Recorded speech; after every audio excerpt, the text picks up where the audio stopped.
Bonjour Joël Catan. Bonjour Nanette. Parcours anonyme, c'est le titre de votre premier roman. Vous l'aviez signé à l'occasion du Salon du Livre. On a pris le temps pour en parler. J'aime bien que les choses se décantent après le salon. Ça nous donne l'occasion de revenir plus profondément sur un auteur et son premier ouvrage, là en l'occurrence. Alors vous êtes avocate et médiatrice et donc c'est votre premier roman. Qu'est-ce qui vous a donné envie d'écrire?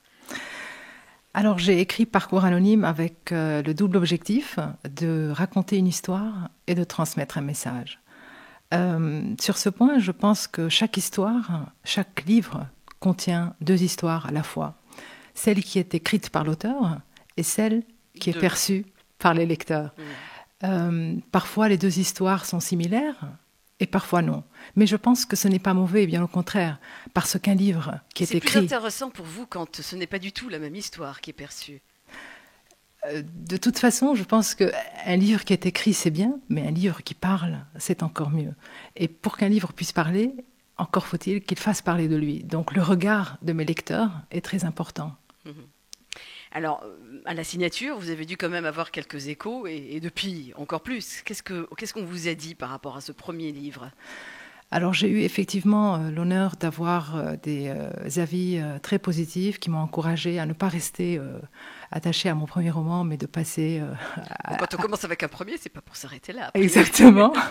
Mais bon, ce n'est pas quand même une activité principale à laquelle je me livre. Donc, il faut effectivement se lever à 4 heures du matin, il faut dormir à 1 heure du matin pour pouvoir rattraper tout. Donc, mais vous vivez en fait dans le livre parce que vous êtes quelque part guidé par vos personnages qui sont en train de vous entraîner dans une succession d'aventures sans pareil. Et vous sentez en fait tout à fait pas seul, mais entouré de tous ces personnages à la fois qui sont là et qui font en sorte de vous faire vivre de nouveaux moments, de nouvelles aventures.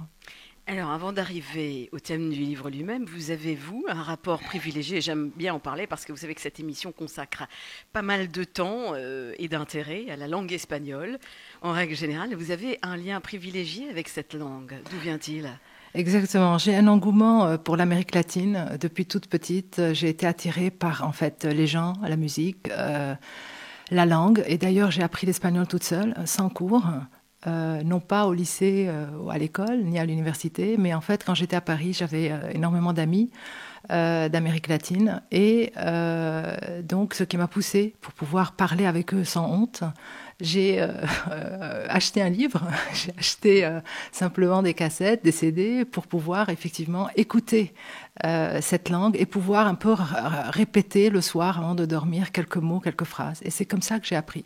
Et là, je viens en fait de rentrer après le Salon du Livre d'Amérique latine où j'ai eu l'honneur d'avoir de façon tout à fait imprévue, inattendue, une entrevue télévisée sur la chaîne Cablevision en Équateur, à la suite d'une œuvre de donation, entre guillemets, que j'ai faite à l'Alliance française de Guayaquil, là où j'avais donné des conférences et des cours. J'ai été professeur en 2007, lorsque je vivais là-bas.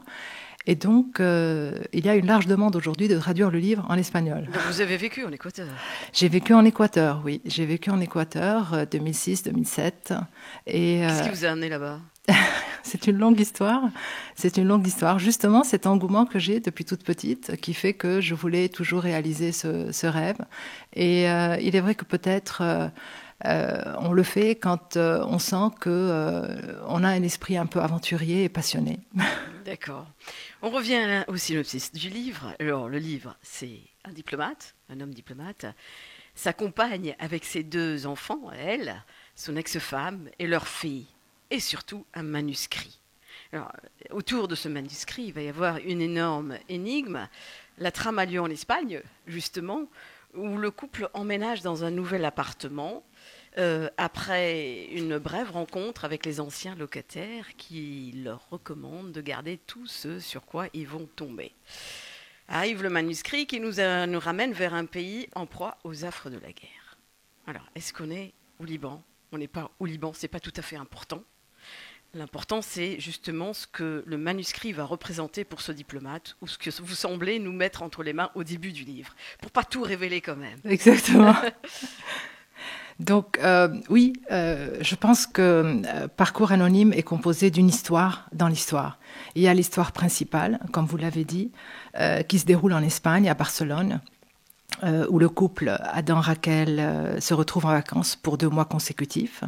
Et il y a aussi un petit flashback en Suisse, à Genève, pour relater ce que j'appelle dans le roman l'épisode Jade. Donc c'est la rencontre fortuite entre Adam en tant que diplomate et son tout à fait, et son ex-épouse Jade. Il est vrai que l'histoire commence par le vif désir d'Adam d'écrire un livre et de sa ferme volonté de vouloir réaliser ce souhait dont il rêve depuis un certain temps. Alors, il se livre à une série de réflexions. Quoi écrire ? Il se demande. Ses confidences ? Non. Il semble qu'il n'est pas le genre de personnage qui se dévoile facilement. Alors, il se dit, voilà, je vais préférer écrire et raconter les histoires des autres, dans le respect de l'anonymat, tout en respectant la volonté de ces autres de rester dans l'anonymat. Donc, les histoires de ces êtres anonymes qui se sont un jour confiés à lui, parce qu'il inspire confiance. Et il va se retrouver, au fur et à mesure qu'il va avancer pour donner forme à son livre, il va se retrouver confronté à, je dirais, une série d'éléments qui vont le perturber. Tout d'abord, il va y avoir l'intrusion dans sa vie de son ex-épouse, Jade, puis la découverte, comme vous l'avez dit, d'un manuscrit qui va constituer à lui seul l'histoire dans l'histoire, et puis le mystère d'un message codé transmis par les anciens locataires, les Moreno, et enfin l'attente de sa nouvelle mission. Alors, sa nouvelle mission, justement, où le manuscrit intervient comme une légère mise en garde et qui installe une certaine crainte dans le couple par rapport à cette nouvelle destination qu'on devine tout à fait mouvementée. Tout à fait, tout à fait. D'ailleurs, le choix probablement d'un pays en guerre où le diplomate est censé aller donc exécuter sa mission, et le manuscrit qui relate, je dirais, à la fois des péripéties, des aventures en temps de guerre, mais aussi et surtout des états d'âme, des réflexions sur la vision du monde, sur la vie en général, et surtout cet attachement à l'anonymat et au regard extérieur. Alors vous m'avez demandé, et vous avez en fait relevé le fait que le manuscrit ne relate aucun pays, ne révèle aucune nationalité, et c'est voulu certainement. Pourquoi ?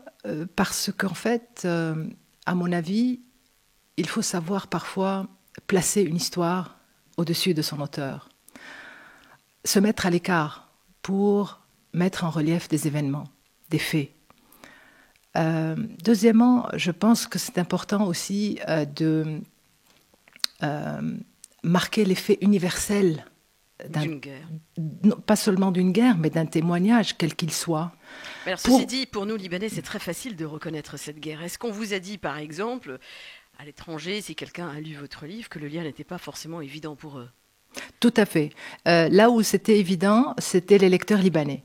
Donc les lecteurs libanais ont effectivement se sont identifiés eux-mêmes, donc chacun à sa façon, parce que c'est un pays qui effectivement a vécu la guerre, et donc ça les a ramenés dans des souvenirs de guerre, et c'est tout à fait normal, parce que je veux dire, il est clair que chaque personne, quand elle lit un livre, elle va effectivement s'identifier. Il y a d'autres, vous m'avez demandé effectivement tout à l'heure, est-ce que vous avez donc ces regards, comment ils ont été, les regards de vos lecteurs? Alors il y en a effectivement qui se sont identifiés, et d'autres qui, malgré le message de non-identification voulu par le narrateur, eh bien, ils ont cherché à identifier qui est qui. Est-ce que Adam, c'est Rayan? Est-ce que Rayan, c'est Adam? Est-ce que Monsieur Ramirez, qui est en fait le propriétaire, aurait lui-même mis ce manuscrit derrière la porte d'un mur fissuré? Est-ce que c'est Monsieur Moreno, donc l'ancien locataire, qui est lui-même à la base de ce manuscrit? Donc il y a eu effectivement une volonté de savoir, une volonté de s'identifier, bien que dans le livre, d'ailleurs, vous retrouverez plusieurs passages où il est bien noté que l'identité de la personne ne compte pas autant que le témoignage lui-même. D'ailleurs, on restera dans le flou, à nous de tirer nos conclusions à la fin du livre, quelque part. Et c'est voulu. Et bien sûr, c'est voulu. Alors moi, je voulais vous dire que j'ai été très frappée par une sorte de similitude. J'ai lu votre livre juste après avoir déposé sur ma table de chevet Les Désorientés d'Amin Maalouf. Alors, j'étais très contente de savoir que vous ne l'aviez pas encore lu, parce que le héros des Désorientés s'appelle Adam, et c'est à peu près le même processus qui est suivi dans le livre. Alors, dans Les Désorientés, Adam tient un journal d'une sorte de retrouvailles avec les vieux copains au Liban. Vous, en l'occurrence, et c'est en italique, vous avez un Adam et un manuscrit qui est également en italique. Alors, j'ai eu l'impression de lire la suite, si vous voulez, dans un cadre totalement différent, la thématique étant tout à fait différente, mais ça m'a fait un drôle d'effet, j'ai voulu vous le dire au passage. C'est pas notre propos, mais ça m'a frappé. Écoutez, d'abord, je suis ravie d'être comparée à notre cher académicien Amin Maalouf, auquel d'ailleurs... Pas forcément, je n'ose pas, mais je dis que ça a donné l'impression d'une suite. Mais j'ai trouvé ça très, très frappant, surtout quand, par hasard, j'ai lu les deux livres, l'un après l'autre, comme ça. Bon, on revient un tout petit peu à Parcours anonyme.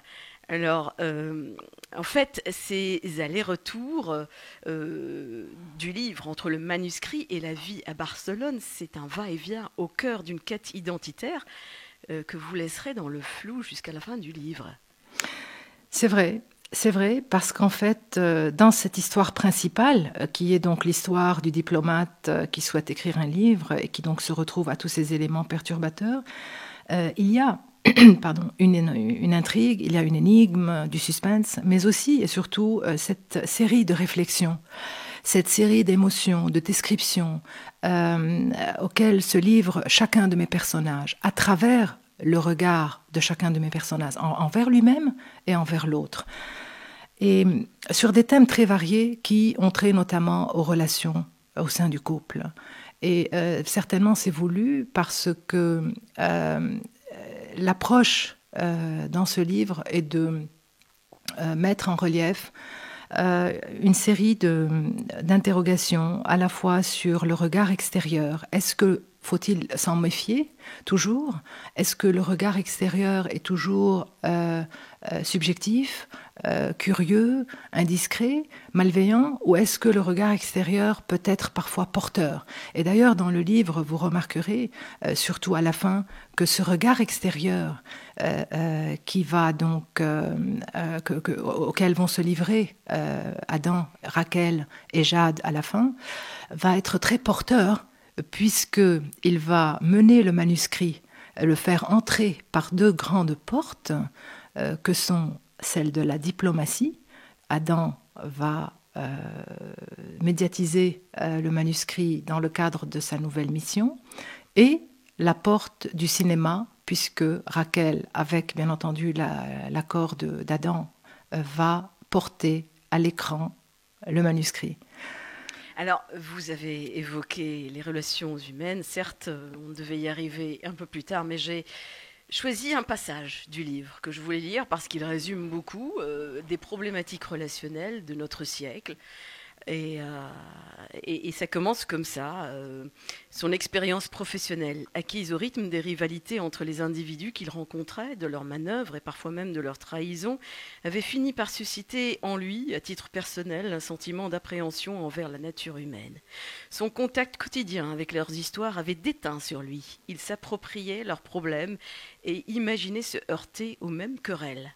La peur de subir à son tour les mêmes contrariétés et les mêmes déceptions l'avait poussé à rester distant dans ses relations personnelles. Il ne se sentait plus en confiance avec personne. Lorsqu'un jour il avait ressenti le besoin d'être lui-même pris en charge, il n'avait trouvé aucun secours. En dehors de son métier et avant de rencontrer Rachel, sa compagne, donc j'explique, il était en permanence confronté à un vide relationnel, social et émotionnel. Et lorsqu'après son divorce et sa rupture définitive avec son ex-épouse Jade, il s'était aventuré dans une nouvelle relation, celle qui le désobligeait fonctionnait à merveille, tandis que celle qui l'enchantait ne réussissait pas. Il se heurtait alors à un autre vide, celui de la séparation. C'est ce qui l'avait poussé, aujourd'hui, à 37 ans, à s'éloigner des relations boiteuses et des amitiés forcées. Il était devenu son propre meilleur ami. Il se disait qu'il ne pouvait pas échapper à sa propre compagnie, alors que la vie pouvait le séparer de ses amis, parfois momentanément et d'autres fois pour toujours. Il était convaincu qu'il serait toujours, et quoi qu'il arrive, accompagné de sa propre personne, et qu'il lui fallait donc s'habituer à se suffire à lui-même. Son humeur et son goût de vivre ne devaient pas dépendre de l'attention que les autres voulaient bien lui accorder. Son regard sur lui-même était plus important que celui d'autrui. Il devait se sentir bien de l'intérieur, pour lui-même, et ne plus chercher à plaire à tout prix. Et c'est ainsi que petit à petit, Adam avait réussi à cultiver au fond de lui-même un bien-être permanent et à afficher vis-à-vis de son entourage une humeur constante de sérénité et d'allégresse. Son divorce à 33 ans l'avait suffisamment marqué aussi, même s'il ne s'agissait bien évidemment pas de sa première rupture, ce n'était qu'une déception de plus, voire un divorce supplémentaire. Alors c'est un constat, quand je vous lis là, qu'on fait tous à un certain âge, je dirais, que finalement, il faut absolument apprendre à être la meilleure compagnie pour soi-même. Mais c'est un triste bilan, ça. Peut-être, mais je pense que c'est la réalité. On peut se retrouver parfois entouré de plusieurs personnes, proches, pas proches, anonymes ou nommées. Mais quelque part, je pense que nous sommes toujours seuls, seuls à l'intérieur. Mais ce n'est pas mauvais. C'est une constatation peut-être réaliste, mais qui n'est pas tout à fait, je dirais, pessimiste. Je pense parfois que être seul, c'est être à la fois avec les autres, mais avec soi-même. Il ne s'agit pas d'une solitude imposée, mais d'une solitude que nous travaillons. Alors, est-ce que ça se travaille, ça, justement, cette harmonie avec soi-même? Alors justement, parmi le regard de certains de mes lecteurs, il y a eu des messages qui m'ont été transmis comme quoi Adam a voulu faire la paix et l'harmonie dans sa vie. Donc je pense que ce personnage est à la fois attaché à une discrétion absolue, qui peut-être est née de certaines déceptions de la vie, mais aussi bien sûr dans le roman pour créer également ce parallèle, je dirais, entre Ryan et Adam. Donc il y a ces êtres anonymes auxquels il cherche parfois à se confier, et peut-être parfois il se méfie de certaines personnes qu'il connaît, par peur de briser une amitié. Il ne se méfie pas de ces personnes par simple méfiance, mais pour ne pas briser. Quand on devient trop intime avec quelqu'un, on risque de briser une amitié. Alors que Ryan, dans son manuscrit, est plutôt du genre à rechercher le regard, non pas de son entourage, encore une fois, un peu comme Adam, mais le regard extérieur, donc le regard provenant d'anonymes. Et là, le parallèle est intéressant, alors qu'Adam n'attend rien de ces êtres-là, donc anonymes, auxquels il souhaite simplement se confier, eh bien Ryan attend de ce regard extérieur beaucoup de choses.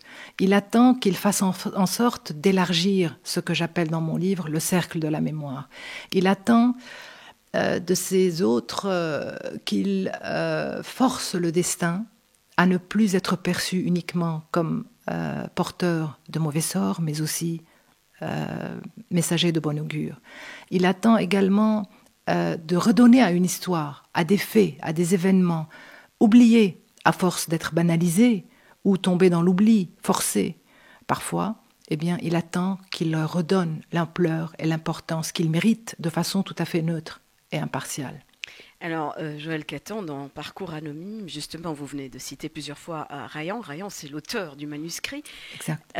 Et au début du livre, vous dites que clairement, c'est un enfant de 8 ans qui écrit ce manuscrit. On comprend très très vite que ce n'est pas tout à fait possible, vu le style. Qu'est-ce que vous avez voulu faire, là ? J'ai voulu effectivement marquer un message. D'ailleurs, le manuscrit et le roman lui-même contiennent plusieurs messages, comme je l'ai dit, à la fois une histoire, raconter une histoire et transmettre un message. Donc, travailler sur la mémoire. Dire qu'un enfant de 8 ans, effectivement, ne pouvait pas écrire le début du manuscrit tel qu'il est écrit dans le roman. Et en fait, ça fait partie de l'énigme parce que Raquel relève le style justement très avancé, comme un adulte qui se livre à des réflexions, à des interrogations, à une série d'émotions et de sentiments. Et on trouve effectivement la réponse lorsque nous parvenons presque à la moitié du livre, au moment où on apprend que l'appartement en fait a été brûlé à cause des bombardements, et donc que Ryan a souhaité réécrire, puisqu'il le dit à un moment donné, il parle de l'œuvre de sa vie, donc son journal, et il dit que je te reconstituerai, en tutoyant donc son journal, je te reconstituerai, je te ferai ressusciter, et que si le feu a brûlé donc l'appartement, eh bien ça a galvanisé ma mémoire. Donc c'est simplement pour justement donner de l'importance également à la mémoire, que la mémoire, on ne peut pas l'effacer. Alors justement, petit à petit, le manuscrit évolue pour épouser l'âge et la situation du personnage principal, pour finalement se fondre carrément en lui. Le personnage principal, vous voulez dire Adam. Adam. Oui, c'est vrai. D'ailleurs, même depuis le début, il commence à se comparer un peu à Ryan. Il commence à vouloir, non pas s'identifier, mais essayer de voir s'il y a une quelconque ressemblance entre lui et Ryan. Et puis, justement, cette mission dans un pays en guerre va effectivement le pousser à s'inscrire un peu dans le courant de ce manuscrit, puisque justement il va dire à Raquel que moi je vais faire en sorte de respecter la volonté de Ryan, de diffuser le manuscrit et de le rendre officiel. Alors on est un peu dans un effet miroir, vu le déroulement du manuscrit, une sorte de façon de poser un regard extérieur sur soi-même, et peut-être votre manière à vous de dire que l'être humain, c'est quelqu'un qui est en perpétuel devenir finalement, en permanente évolution, et que les conclusions qu'on peut en tirer à 30 ans, 40 ou 50 ans ne sont jamais les mêmes, et qu'on continue d'évoluer jusqu'au dernier jour de notre vie. Absolument, absolument. Moi, je pense que c'est effectivement ma forme de vivre à moi, c'est de penser que nous pouvons toujours aller au-delà de soi-même, se dépasser, se surpasser, et se prouver que nous pouvons parfois justement vaincre pas mal de choses qui sont considérées comme étant notre destinée.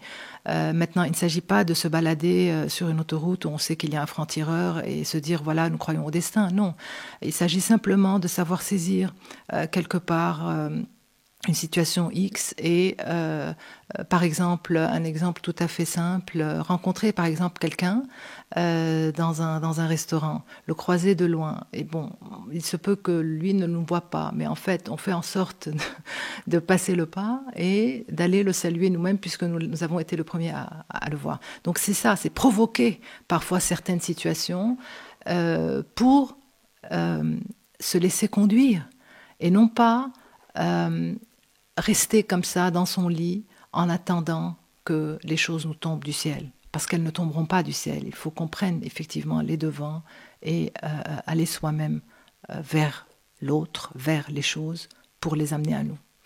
Un premier livre, c'est toujours une plaque tournante. C'est une plaque tournante aussi d'une vie, d'une carrière.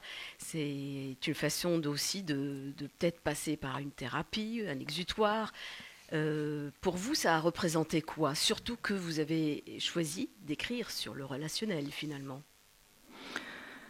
Oui, je pense que j'ai toujours été, depuis toute petite, attirée par les lettres, non pas par les chiffres. D'ailleurs, si quelques-uns de mes professeurs m'entendent parler, ils vont le confirmer. Je n'étais pas très bonne en mathématiques.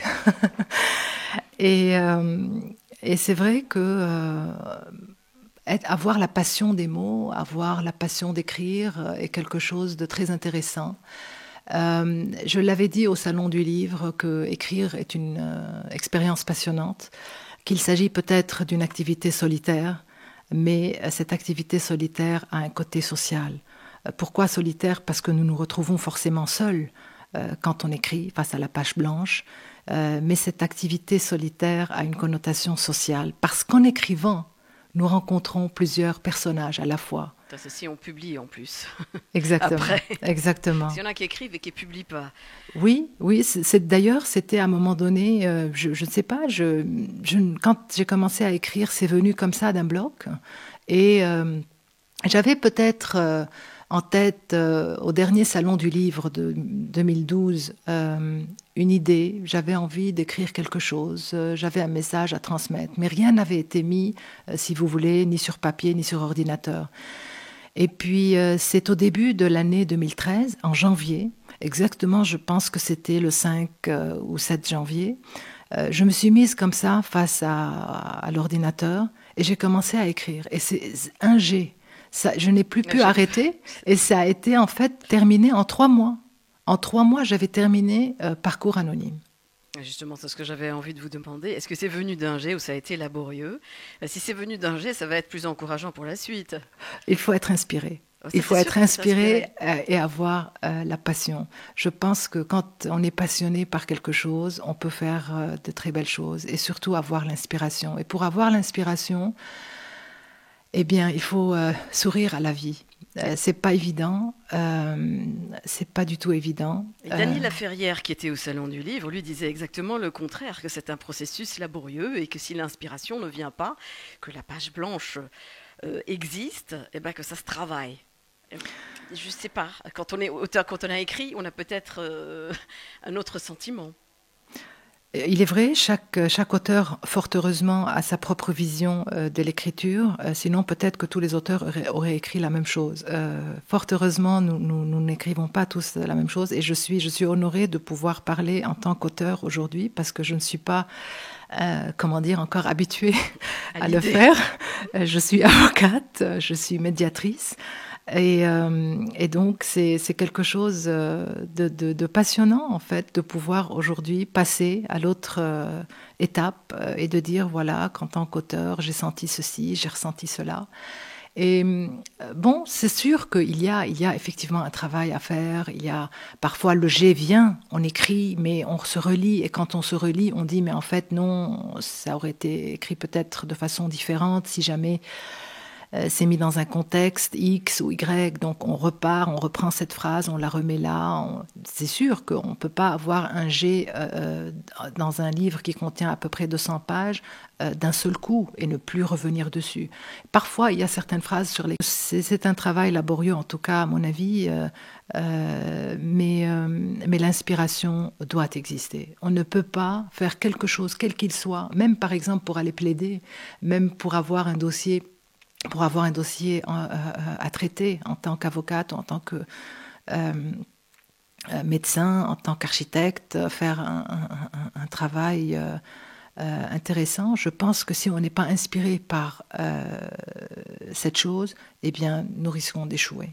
Quand vous avez fini d'écrire Parcours anonyme, est-ce que vous l'avez proposé à un cercle d'amis avant d'aller chez l'éditeur pour avoir une opinion différente? Alors, imaginez que non, étant donné que nous avons chacun notre amour-propre. Et je ne pensais pas avoir autant d'avis positifs de la part d'éditeurs. Et je ne pouvais pas accepter, donc, dire à mon entourage, voilà, j'ai écrit un livre, alors que des avis négatifs peut-être auraient été... enfin, j'aurais reçu des avis négatifs. Donc, j'ai préféré attendre de recevoir des avis positifs avant de diffuser, je veux dire, le principe que j'avais écrit, et avant même de le reconnaître vis-à-vis de moi-même. Est-ce que vous l'aviez proposé à des éditeurs étrangers? À des éditeurs étrangers, non. Non. Donc je rappelle au passage que c'est publié quand même aux éditions d'Erham, on ne l'a pas dit. Exactement.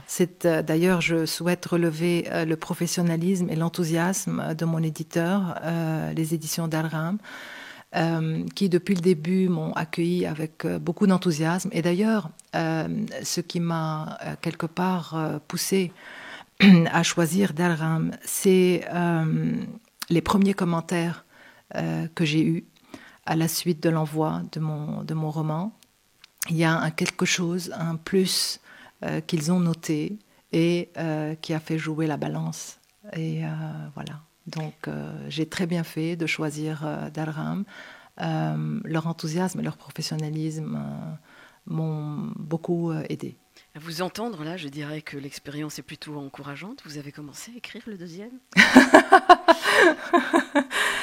Je n'ai pas encore commencé à écrire le deuxième, étant donné que Parcours Anonyme, d'après mon éditeur, il a mis sur sa page Facebook qu'il a fait le tour du monde. Donc, il est aujourd'hui effectivement entre les mains de l'Alliance française pour consultation, bien entendu, non pas pour vente, en Équateur, en Amérique latine. Et il y a, comme je vous ai dit, une large demande. Donc, il faut travailler sur ça. Est-ce que vous allez, ou vous avez déjà proposé le livre à des prix? Vous êtes en lice pour un prix quelconque, une récompense quelconque?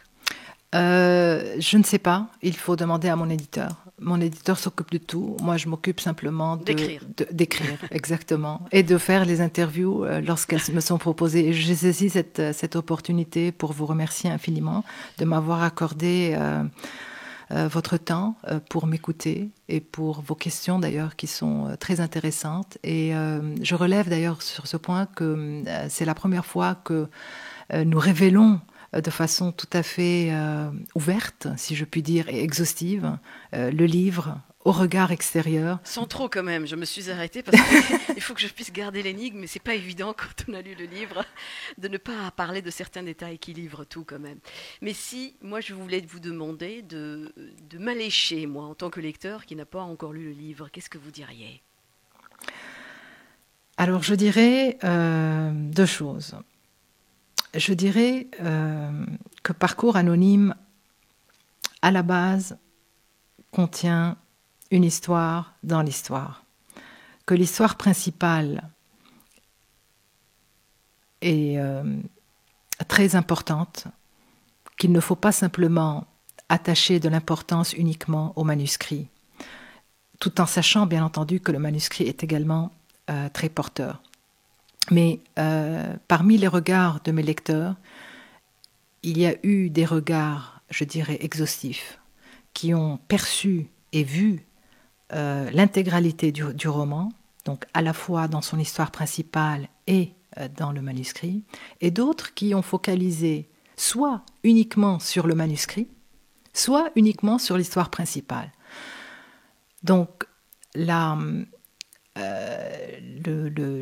but aujourd'hui de la lecture, c'est peut-être de lire le livre avec ces deux approches-là.